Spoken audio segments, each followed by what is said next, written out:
దశరథుడు కోసల రాజ్యానికి మహారాజు. ఈయన ప్రఖ్యాతిగాంచిన ఇక్ష్వాకు వంశ చక్రవర్తి. ఈయన పరిపాలన ఆదర్శప్రాయంగా ఉండేది. ప్రజల మంచి చెడ్డలను చక్కగా గమనిస్తూ వారిని కన్న బిడ్డలా చూసుకునేవాడు. ఈ కారణంగా ప్రజలందరికీ దశరథ మహారాజంటే ఎంతో అభిమానం.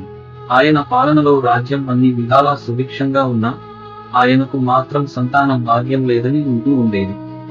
ఒక శుభముహూర్తాన దశరథ మహారాజు సంతాన ప్రాప్తికై ఋష్యశృంగ మహర్షి ఆధ్వర్యంలో పుత్రకామేష్టి యాగం చేయించాడు. ఆ కాలంలో రావణుడనే క్రూరుడైన రాక్షసుడు ఉండేవాడు.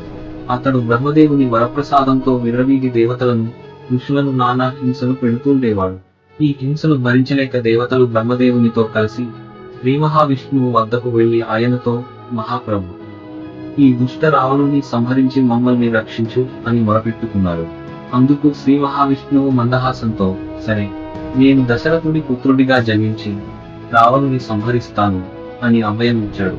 ఋష్యశృంగముని మంత్రాలను ఉచ్చరిస్తూ ఉంటే దశరథుడు యాగంలో హవిస్సు ఇవ్వసాగాడు. దేవతలు సంప్రీతి పొందారు. అగ్నికుండం నుండి ఒక తేజోమూర్తి ఆవిర్భవించి దశరథుడికి ఒక పాత్రను అందిస్తూ, మీ యాగానికి సంప్రీతులైన దేవతలు ఈ దివ్య పాయసం నీకు సమర్పిస్తున్నారు. ఈ పాయసాన్ని నీ పట్టమహిషులకు పంచిపెట్టు, నీ కోరిక నెరవేరుతుంది అన్నాడు. దశరథుడు పరమానందంతో ఆ పాయసాన్ని స్వీకరించి తన భార్యలైన కౌసల్య, సుమిత్ర, కైకేయులకు పంచి ఇచ్చాడు. కాలక్రమాన దైవాంశ సంభూతులైన నలుగురు పుత్రులు వారికి కలిగారు. శ్రీ మహావిష్ణువే రాముడుగా అవతరించి కౌసల్యకు జన్మించాడు. ఆదిశేషుడు లక్ష్మణుడుగా సుమిత్రకు జన్మించాడు. భరతుడికి కైకేయి తల్లి అయింది. సుమిత్రకు శత్రుఘ్నుడు రెండో కుమారుడు.